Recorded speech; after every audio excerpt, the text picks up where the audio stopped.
வணக்கம். இப்போ இந்த வீடியோ ப்ரெசன்டேஷனில் நம்ம எம்சிஎக்ஸ் க்ரூட் ஆயில் மார்க்கெட்டில் இன்றைக்கி எப்படி ட்ரேட் பண்ணலாம் அப்படின்றத பற்றி பார்க்குறதுக்கு முன்னாடி நேற்று மார்க்கெட்டில் என்ன நடந்தது நம்ம எதிர்பார்த்தோம் அப்படின்றத பற்றி பார்க்கலாம். நீங்கள் பார்த்துருக்கிறது க்ரூட் ஆயிலோட 7 நிமிஷம் கேண்டில்ஸ்டிக் சார்ட். இந்த கேண்டில்ஸ்டிக் தான் நேற்று மார்க்கெட்டோட ப்ரைஸ் ஓப்பனிங் 3010 பக்கமாக ஓப்பன் ஆயிருக்கு க்ரூட் ஆயில் மார்க்கெட். நம்ம க்ரூட் ஆயில் மார்க்கெட்டை 2960 சப்போர்ட் ஆச்சு. பையிங்க்கு சாதகமாக இருக்கும்னு நினச்சோம். ப்ரைஸ் ஓப்பனாலேருந்து சைடாக மூவ் ஆகி 3020 அப்படின்ற முக்கியமான இடத்த உடச்சி மார்க்கெட் தொடர் ஏற்றத்தை கொடுத்து 3100 வரைக்கும் போயிருக்கு. நம்ம எதிர்பார்த்த மாதிரி மார்க்கெட் பையிங்க்கு சாதகமாக இருந்திருக்கு.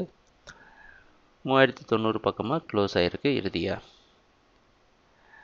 அதாவது அதுக்கு முன்னாடி நாள் மார்க்கெட் பார்த்திங்கன்னா 24ஆம் தேதி நம்ம செல்லிங்க்கு சாதகமாக இருக்கும்னு எதிர்பார்த்தோம். நேற்று தான் திடீர்னு மார்க்கெட்டை மறுபடியும் பையிங்க்கு சாதகமாக இருக்கும்னு முடிவெடுத்தோம். நம்ம எடுத்த முடிவு சரியான முடிவாக அமைஞ்சிருந்தது. எதனால் அப்படிலாம் செஞ்சுருந்தோம் அப்படின்றதுலாம் நேற்று வீடியோ ப்ரெசன்டேஷனில் தெளிவாக சொல்லியிருந்தோம்.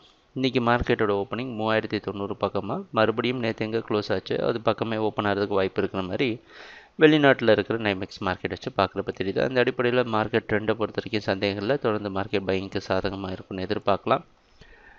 3000 வரைக்கும் பை பண்ணி 2990 ஸ்டாப் லாஸ் வச்சு ட்ரேட் பண்ணலாம். ஸ்டாப் லாஸ் பார்க்க கொஞ்சம் பெருசாக இருக்க மாதிரி இருக்கும், ஆனால் வேறு வழி கிடையாது. முக்கியமான கீ ஜோனில் ப்ரைஸ் ட்ரேட் ஆகி அதை மேலே உடச்சிட்டு போகிற சமயத்தில் நம்ம ஸ்டாப் லாஸுக்கு நிறைய பஃபர் கொடுக்க வேண்டியது அவசியமாக அமையுது.